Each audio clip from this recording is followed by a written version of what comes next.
We definitely don't deserve this. No, no. You're not going to be clapping afterwards. Yeah. That's for sure.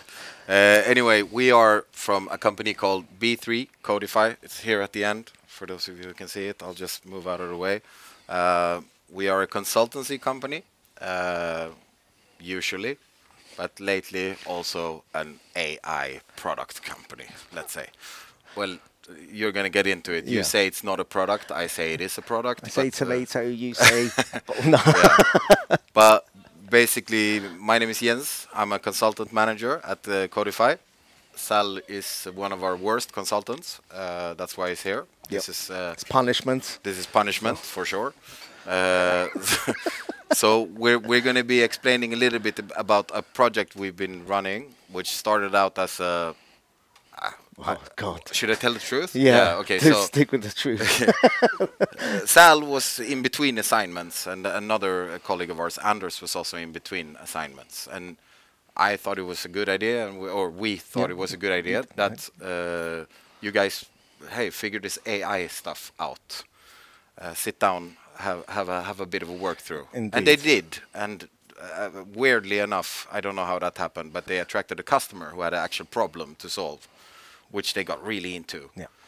And from a company perspective or management perspective, expectations were... I don't know how low you can go, but it was... Yeah. He was going to fire me. That's how low it was. No. But what came out was actually super, super cool. This is a small portion of everything that is AI, but what we've been doing is tangible. And what we've been doing is applicable. We've figured out through now dealing with multiple customers, but Sal will get into it a bit more. I just want to do a quick hand raise. How many people are from the development side? Okay. How many of you consider yourselves technically... challenged. Challenged. That's good word. Good word. Okay, we got one. Okay.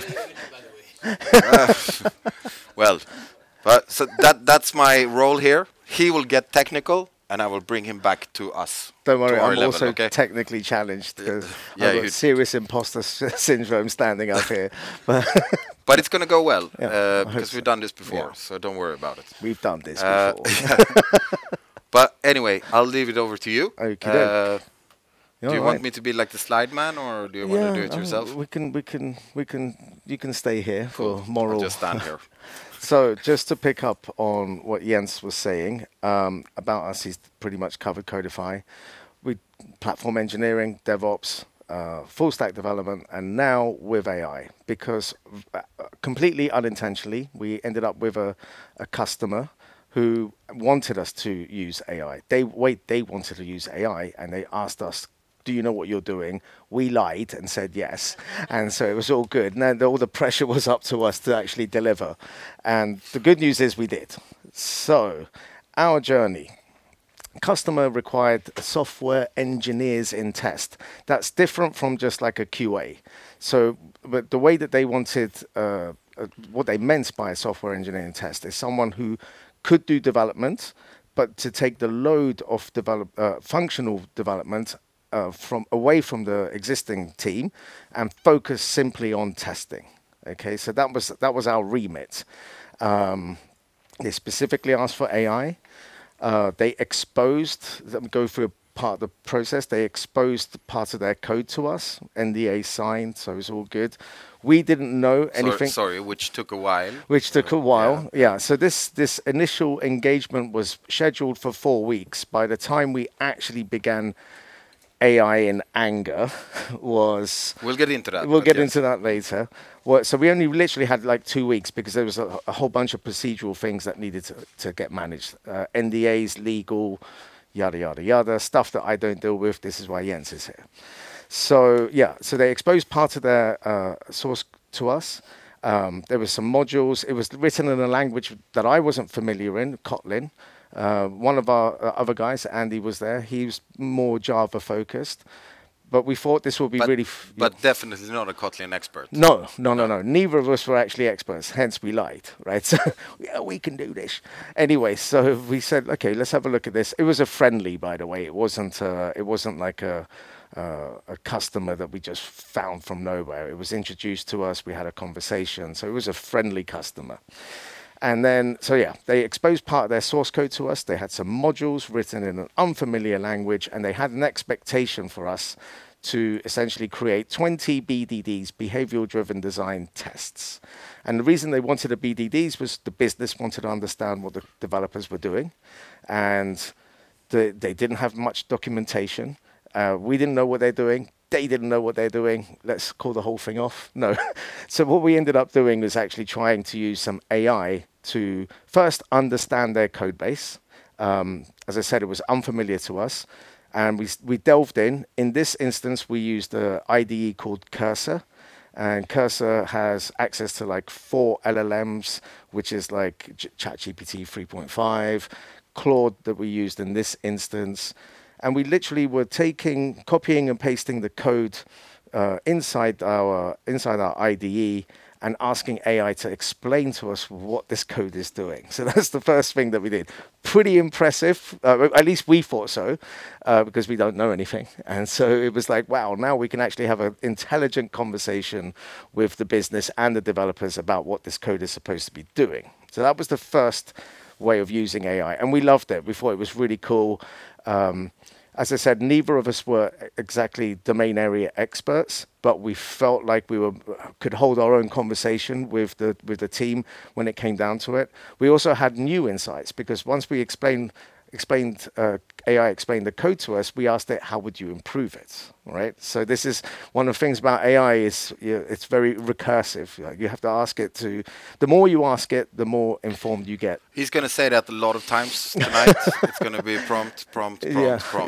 If I keep yapping on, no, just you are here for a talk. Yeah. So anyways, so we started using it in ways that we thought was novel. Right, because and by the way, we were pair programming on this, and one of the things that was brought about this process was it's really good to use AI with other people, like especially people who don't think like you. Like me and Andy, we don't think the same. I think my code is better than his. He thinks his code is better than mine. This is good. Let's all find out. From a non-biased perspective, I would describe them as a generalist and a specialist. Yeah. So yeah, I have a broader but less deep understanding, and Andy has a more deep understanding but less broad. Yeah. And we felt that actually worked really well. So that's one. We'll go into more of this later as well. He's skipping a bunch of the important stuff from us who are from management or from the more business side of things. There are some tangible results there. A lot of people are talking about AI initiatives. A lot of people are doing stuff with AI. But I haven't really heard anybody say, well, this was the outcome.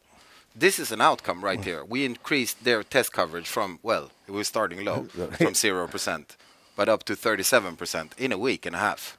And just to be precise on how that was measured, the client had a solution which I think is called Jacoco, and it basically reads the lines of code and it looks at your tests and it spits out a number. This wasn't this is not our doing, and also the customer ultimately had to accept the tests because we're raising PRs as we're going. So we were actually doing more than this, but some were not accepted. Yeah. So expectation from the customer was like, cool, if you guys can use AI and maybe create some BDD tests, that would be cool. Yep. Let's set the number at 20. We agreed. A week and a half, 178. Yeah. And they're good. Accepted tests. Accepted tests. So not by us again. So we're blowing our own trumpet, but no, it was actually the customer who... That's why I'm here. Yeah.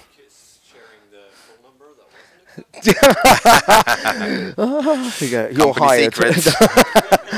No, but let's talk after. No, so reasons why they weren't accepted was formatting. So BDD has a number of parameters that you can use. When we started generating BDDs from the modules that they asked us to look at, we weren't hitting all the parameters that they wanted. But that's fine. That once we raised the PR, we went into code review of the actual tests, and we had that backwards and forwards. And once we captured that, information, we just fed it back into AI, and AI did a great job. But yes, that's a No, soft. AI did all the job. Yeah, actually, AI did everything, and I'm fired. No, so, but it's another reason. Like, why am I doing this? I don't know.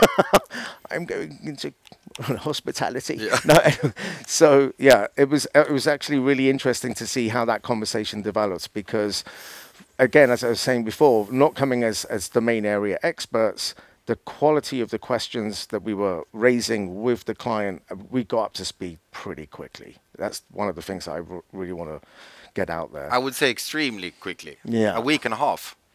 I don't know how many of you are consultants here, but usually you come out on an assignment and you have to wait a couple of weeks to even get access. Yeah.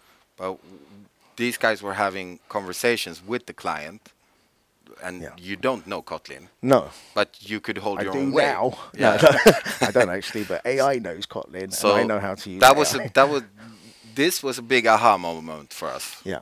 So It really was. It really was. Once we started getting the acceptance on the PRs, and once we had the formatting negotiated, and again, that's soft skills, right? This is like negotiating with a client. So, and that's something that we had to do. We were actually expressly asked not to take up the developers' time. But once we started asking the questions, the developers were actually, oh, you're not asking a really dumb question. So we actually started engaging in a different way with the team, and that was another eye-opener for us. We just sounded smart, which is cool. which is weird. Well, yeah, I know. I'll be standing up here, as you can all tell. Another really nice thing that happened using the BDDs, it became live documentation, and by that I mean when we got access to the source code, there was comments in there, and like we can navigate it a little bit. There was no real documentation, and what was written was completely out of date.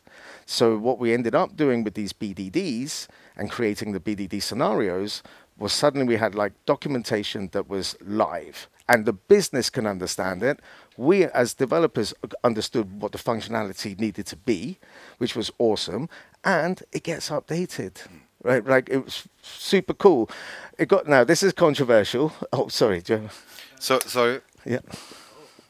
Thank you. Stand up, take it up. No, no, so you're right. Could you maybe later on show one of those BDDs that you've done? Yeah, I mean, I don't have it here, but we will show you, and or at least there'll be something online. I'll come back to that because we're actually doing something which is going to demonstrate what we did rather than me just talking about it. As I said, we had to sign some NDAs so we couldn't show all the code, but we've now set up our own internal project. It's on GitHub, and we're actually just using that source code to demonstrate how we used it. And by the way, there is. I know we lie. I'm lying to the customer. I'm lying about rogue this. IT. It's totally rogue. We have a new company that we're forming. If you want to buy some shares, Bitcoin only. No, but Pirate Inc. No, but we will definitely have a GitHub ready, and yeah, I will certainly share that information. Just come and find Jens or myself, and we'll get that over. But yeah, so the live documentation was a really cool thing for us, because the controversial point that I was going to make was one of the things that was really terrible. The commenting in the code itself was not good. All right, so like even though the developers had written comments saying this is what it's supposed to do, AI revealed that that's not what it's doing, and it was it was flawed. It was flawed. So for the customer, a lot of things came up in the wash. Yeah, a lot of things were exposed. People got fired. No, that didn't happen. Nobody got fired. No one got fired. That's a big thing here. Yeah. But what we were able to do for the customer, and specifically for the development team, is that we empower them. Yeah. And we've helped them since. I think we should check in on them Yeah, properly, so they're not dead. That whole company's gone under now. Yeah. Sorry, you had a question. Just a second. There you go. Did you ask the AI event to write the documentation for the code? No, we did not. You could do, but one of the things that the controversial thing was we wanted to remove comments out of the code. So that was the controversial aspect to it. But you, of course, why not ask it to document the code? The reason that we wanted to, in this instance, that we wanted to remove the comments from the code was there was lots of them, and they were very confusing, And when we had the conversation with the boss said, if it's not bringing value, just get rid of it. And we could do it. Now, that's controversial, right? Like telling people that you don't need to write comments on your code is pretty controversial. Yeah. But having AI perhaps generate it, why not? That's a solution. The reason that we ended up with, have I got something?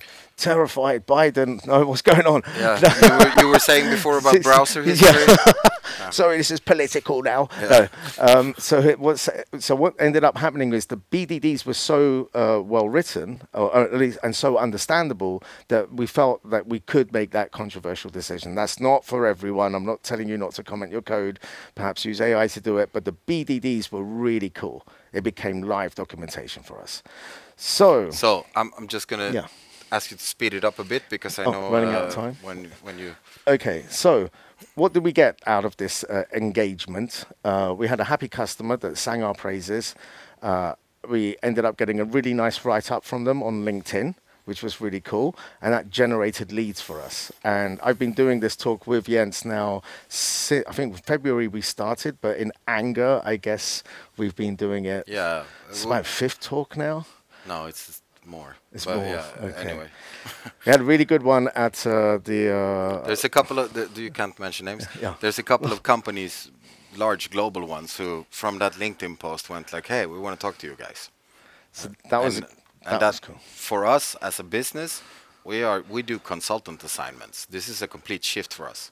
So we're actually, well, you're going to get to it in the end. But what happened is we have a new business offering. So we can go in and we can engage with the customer in ways that we were not able to, or we would even be asked, to be honest. So what has happened is we've acquired a new expertise. We've created this new way of engaging, and we have a new business offering. Yeah. So not coming in for a consultant assignment for 1 year or 6 months, which is in today's market. I don't know if you're familiar, but it's not a good market. That's a big threshold for some of the customers. So what we do is we come in, we do 3, we call them sprints. I don't know if you're familiar, but so we do 3 weeks times 3. Yeah. So we come in for 9 weeks, and in that time, our goal, personal goal, we come up with the goal together with the customer. Give us a problem, and we accept the problem or we decline the problem, depending on the problem. But our engagement is that we solve that problem, but more than that, we coach them into using AI for themselves. So when we leave them, they're in a much better place than they were before. Because I don't know how it is in your organizations, but in many organizations that we talk to, and these are pretty big companies, it's like, where are you at with AI? Nah, we don't really, no, we don't do anything because there's so many regulatory, there's so many compliance stuff. But then when you actually ask people, I use it all the time. So it's all rogue IT. Yeah. But this puts it into a different format for the customer. Yeah. And sorry. Just to pick up on this, as Jess mentioned, our whole business model initially was in getting assignments. These are big commitments, and there's a huge burden, if you like, of going through. You've got to find the customer, you have to interview, you're sending candidates. There's a lot of that going on. What we ended up having to do was be much more, for a better word, agile. Anyway, so what we ended up having to do is just be able to do things in a better and faster way. And so we decided we're going to call this an engagement. We have consultants like myself who are on the bench, and I hate that word, on the bench, because it sounds like you guys are on the bench. You're not doing anything. So the idea is, let's take you off the bench and make you engagement ready. Okay, so the idea is that you hit the ground running. We get a short term, we assist with a sprint. We come to your development team, we come in on your sprint cadence, typically 2 or 3 weeks, and we add value. And if we haven't added value, goodbye, no problems, no love lost. So that's something for us that was... Well, we do, though. So. Yeah, we do add value. I think so. So just jumping on... Sorry, we have a question? Frederick, no, who invited you? There you go. How did you deal with hallucinations from the AI? Okay. Since you don't actually know Kotlin. So here's the thing: hallucinations are a problem. AI does have problems. Okay, the ones that I experienced myself was when I was using it for code review. It didn't finish reviewing my code. It just constantly started giving me more and more. If you like, showed me how bad I was. It was actually ended up checking my grammar. That's not necessary, right? Like it's just like so. So Yes, it is. I can't even read your text. The only thing the only thing that's improved since I've come to Sweden is my English. Yeah. So that's but yeah. So you're right. Hallucinations are a problem. AI is not a silver bullet. Absolutely not. You still need domain area expertise. You still need to know. You have eyes, use judgment. AI has not yet replaced that. The way that we would deal with it, get more eyes on board, right? So that one of the things that we found is like real pair programming, triple programming, whatever, qubit programming. Or actually, it's more like co-prompting. Yeah, You're getting in there. You're not actually programming. You're prompting. Yeah. But how do you know? Yeah, I taught you everything you know. sorry, Peter. Sorry. Question again. But you said you don't actually speak that particular language. Yeah, Kotlin, so no. How do you know when it's wrong? Yeah, so here's the thing. You're absolutely right. Even though I'm not versed in the syntax of Kotlin, I do understand software engineering principles and I understand the higher level of it. So it was a learning tool as well. So yeah, the adage is if shit goes in, shit comes out. Excuse my French, but the idea is if you get enough people around to have eyes on it, so you're not removing people from this equation at all. If anything, what you're doing is bringing their you're empowering the teams. Yeah. To be honest. Yeah. Well, what we're doing is changing the way. There is a mind shift here, Yeah. and that is quite big, I would say. For real. Especially for for a lot of the developers. But I mean, what we do is we come in and we teach, and we don't give you a silver bullet, but what we do is we give them something to work on their own. We'll give you a gun with no silver bullets. Exactly. No, but the idea. Sorry, we had a question. Oh yeah, please fire away. Sorry. Yep. Hi. Did you guys experiment with the multi-agenting, having roles and stuff? 100%. 100%. Okay, so this is coming on. Like, okay, so what do we learn through our journey is use AI everywhere, and I mean everywhere. Like, this is a shift. I work with developers who were very like, I know my code. I don't need this, and they, it's an ego thing, right? Yeah. You got to put that aside because it will generate better code than you if you know what you're doing. If you don't know what you're doing, go and grab someone who does, get them to sit next to you. Oh. Yes, sir. I'm just wondering, we have to do some code review at work to see that the code we get, the developers know secure coding, basically. Mm. So would you say if we use ChatGPT 3.5, could that solve that for us? So or would we have to do something? Okay, Good question. Yeah, so different AIs work better with different applications and languages. And that's something that we are investigating hard, and other people are doing it as well. One of the things that I can tell you about code review was it became a fun process. All right, because normally it sucks. I don't want to be told my code sucks, but it does. But now when we go to code review, it takes less time. People are on board. And people are using AI. I'm using one, and I've got other people using another one. So in the background, we know that it's happening, but 100% use more than one model if you can. If you're allowed, and we're going to come over to how you can fix it if you're heavily regulated or if you work in government or finance, because there are serious issues as well with security and data leaks. But 100% use but experiment with AI. Integrate AI in your IDE. By the way, this talk sounds really old, and it's only like a few weeks old. Yeah. This stuff is accelerating so fast, so I apologize. And this has been happening constantly. Yeah.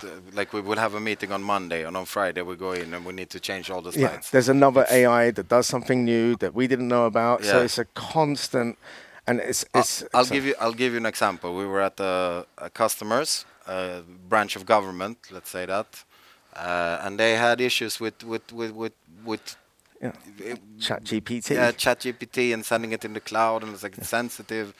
We literally on the way home, driving back from I'm not going to say the name, but it was a bit north.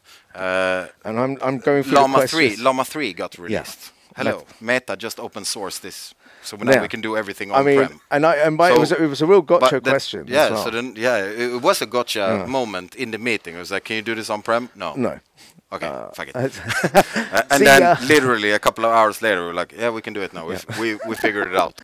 Yeah. We know what we're doing. No, but yeah, it's super accelerating. Yeah. It's very quick. It's developing all the time. So again, as a consultancy, one of the things that we want to and we have been focusing Yes. on is getting everyone on board and Yes. using it in anger, which is will come back. Literally, all our consultants right now are in one way or the other engaged in Yeah. this. And- So we don't see this going away. We don't see this as a hype train. We see this as this is it now. Yeah. So everybody is getting involved. Obviously, if you're on an assignment right now, it's hard if you're working 40 hours a week to get them involved. But everybody who's in between assignments, they're working on this. Engagement ready. Sorry, engagement ready team. They're only working on this. But we're getting all of our consultants are going to be involved in this. So, and just to carry on with this, when I say experiment with your AI, experiment with your IDE, when we were using this, we used Cursor, which is a fork of VS Code. Now there's a plugin in VS Code, and it exists for IntelliJ as well, called Continue, and Continue's awesome, and I'll tell you why. Basically, pair programming, generalist, specialist approach works for us. Have someone who has a bigger picture of what's going on and have someone who's like, deep into what's happening. That works for us. Engage as many people as you can. Get your teams using AI, as many different ones as possible. It's R&D, but in situ. And this is kind of cool. And the conversations are super interesting. Like you attack it from different angles. Or you look at it from different angles. Yeah, and you can shoot down someone who's not doing it. Yeah. Right. So like, if you don't want to have your time wasted, like don't ask questions. Another bit off topic here, but we started using AI in our Slack channels, right? So because people were asking questions and they're asking, okay, does anyone know how to do this? And it used to be, here's a link to Google, and that's gone. Now it's just, did you ask Claude? And Claude exists inside our Slack, and people go in and ask Claude what the hell's going on.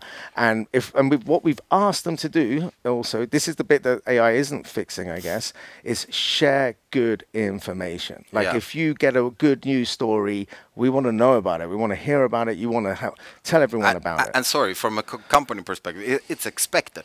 Yeah. If you found something out, you got to share it. Yeah. Because we're all learning together, 100%. and it's going so fast. Yeah. I'll just give an example. Sal set up this so to get your engagement ready with AI, you need to do this. It's like 18 steps in a file. And then we had a meeting with the team. I was like, okay, so guys, what you need to do is this 18 steps. And Sal was like, no, that's gone now. It's 2 clicks. I mean, I'm not kidding. It's a Docker container. It's literally moving so fast. Yeah. So our heads are spinning. Yeah. But we're somehow we're still on the boat. Yeah, indeed. Yeah. Just to that point as well, AI models, it's a catch-up. Okay, so they're going to the internet and they're always trying to catch up. So don't necessarily think that the first thing that you get is up to date. And be careful and always ask when was the last time that your data was updated. So there's certain prompts that you should always use when you engage with AI to make sure you're getting the best information. And that comes back to the point of using more than one AI. Take the AI output of one and put it in another, and get your team together. And put it in a third and a fourth. In all perpetuity. It's like a dream within a dream, inception. Indeed. Yeah. There is a cut-off point when it starts correcting your grammar. Yes. That's when you get that's what I was like, no, enough of this one.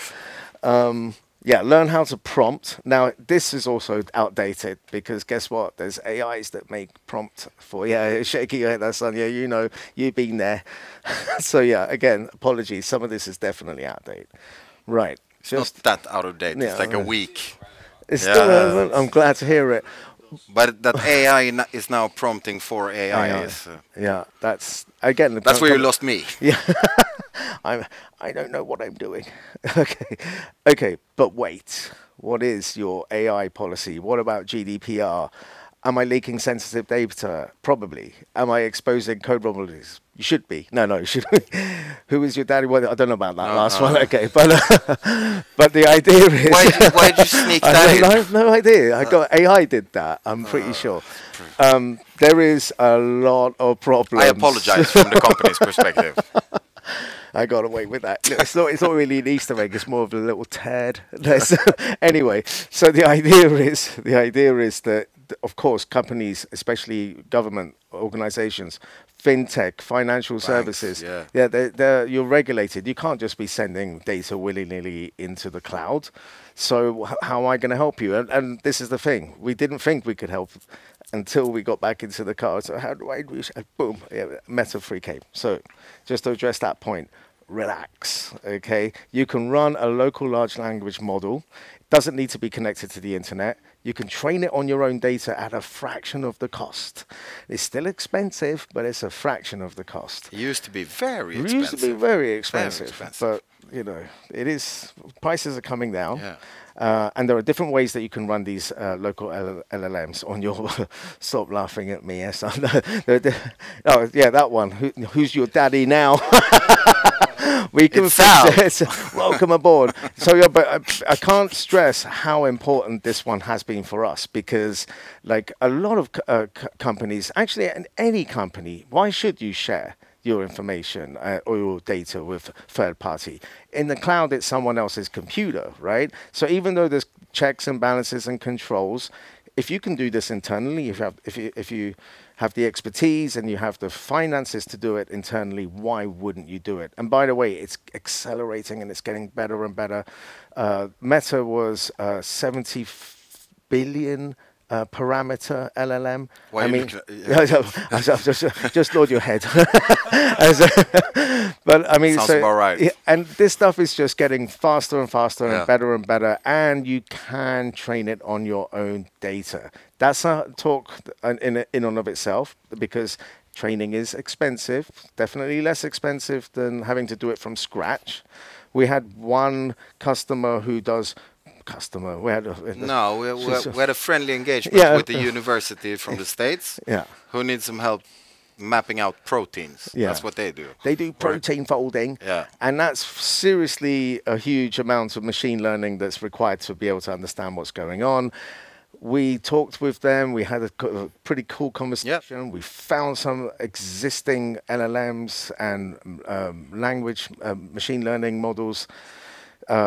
To put we're working on it. We're working on it. I don't want to stick my neck out here, because this is I don't understand the science. But we could cure cancer. Yeah, I think we already did. No, anyway, no. But what ended up happening was they did a hackathon here, for example, and the cost of the machine learning was absorbed by the students who were undertaking it.